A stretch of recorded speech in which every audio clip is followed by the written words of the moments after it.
What is the deal, beautiful people? My name is Ramon. Welcome to my channel. And here we talk about any and everything photography. Today's topic is the elusive concept of getting it right in camera. 1, 2, get down.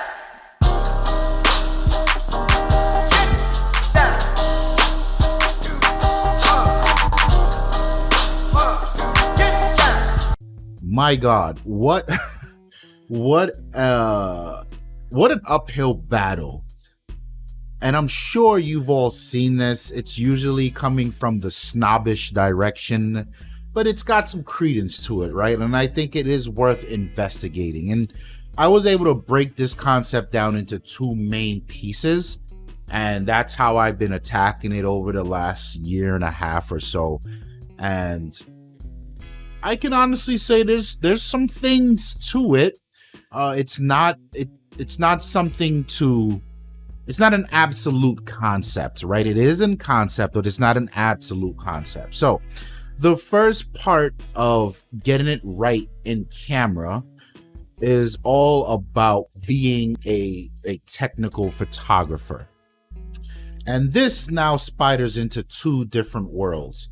One, you need to be technical in understanding the exposure triangle and the exposure dance, and you really need to understand the limitations of your camera, and that in itself takes years for us all to do.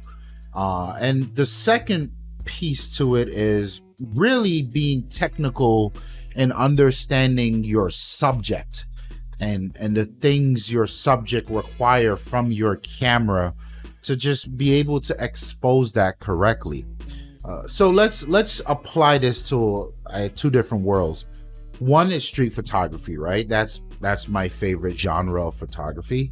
Getting it right in camera in the street photography world really requires you to understand how your ISO interacts with mainly your shutter speed.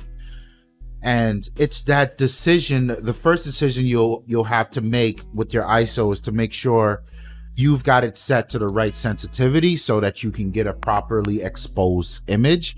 And by properly, I don't mean what the camera thinks it should be, but what your creative direction wants it to be. And if that aligns with what the camera is telling you is properly exposed, then so be it, no big deal.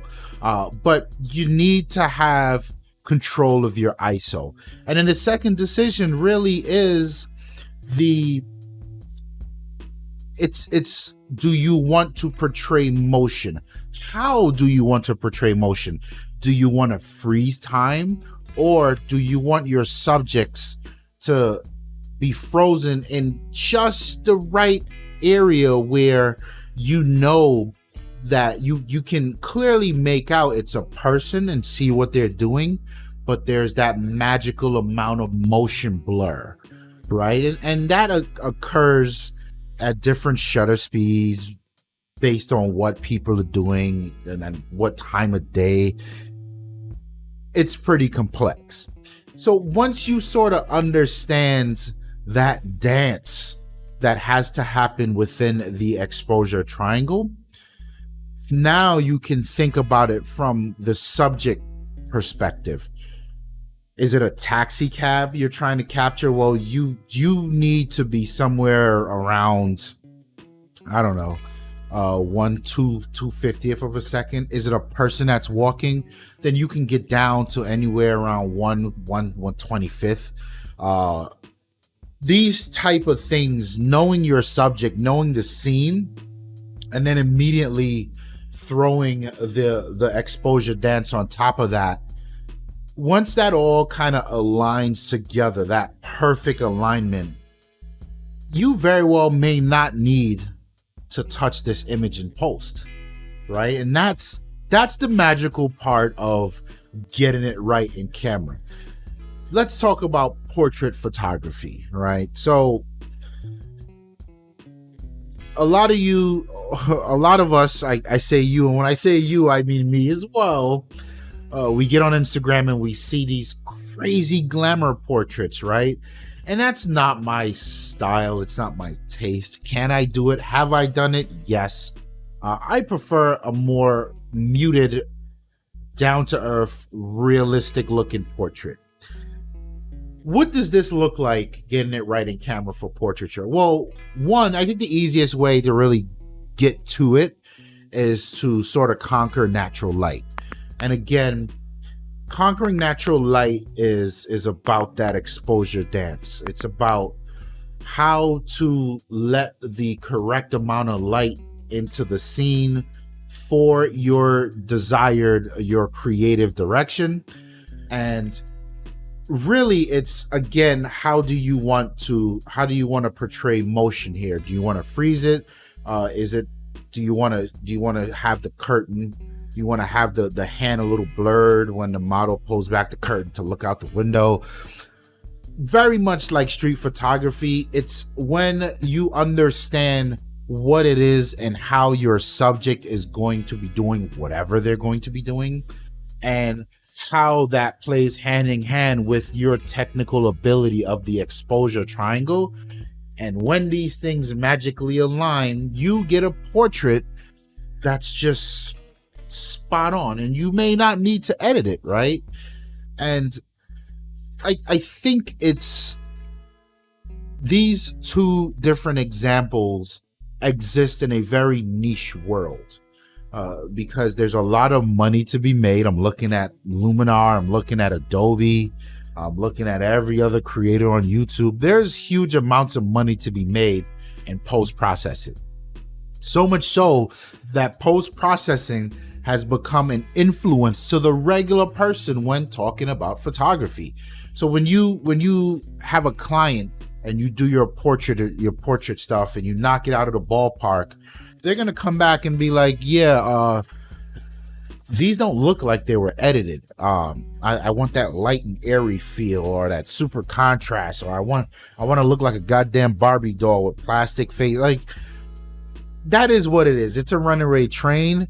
But I think the getting it right in camera concept is a much more mature way to look at it.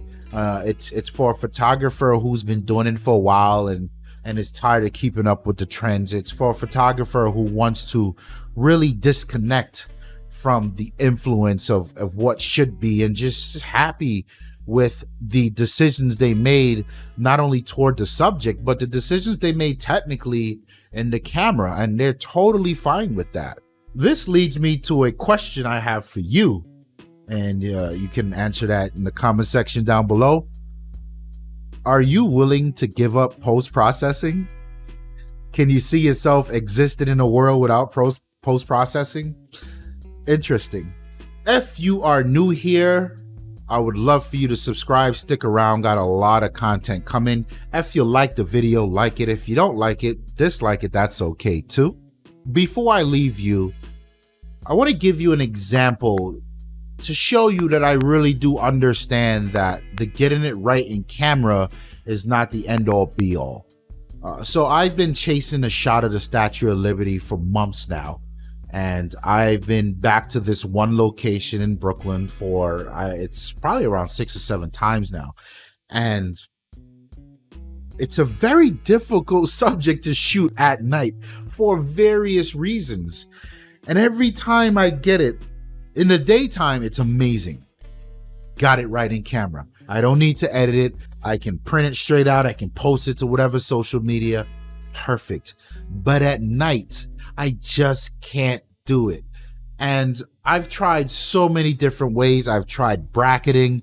I've tried exposing to the left, exposing to the right. It just doesn't work.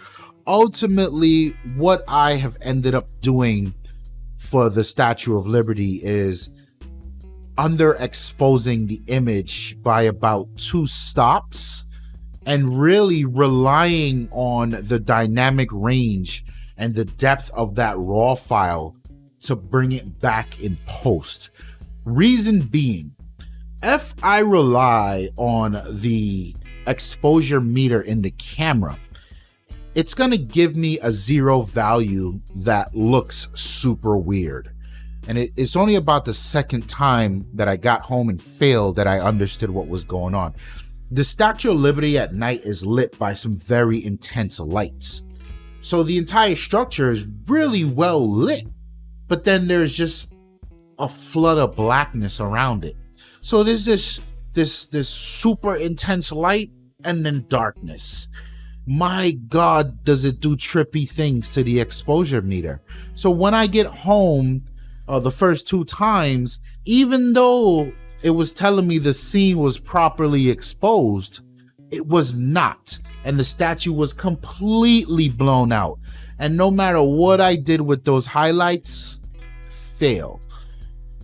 Perfect example of how it's just not possible to get it right in the camera. And this is where post-processing really earned its dollar. It be like that sometimes.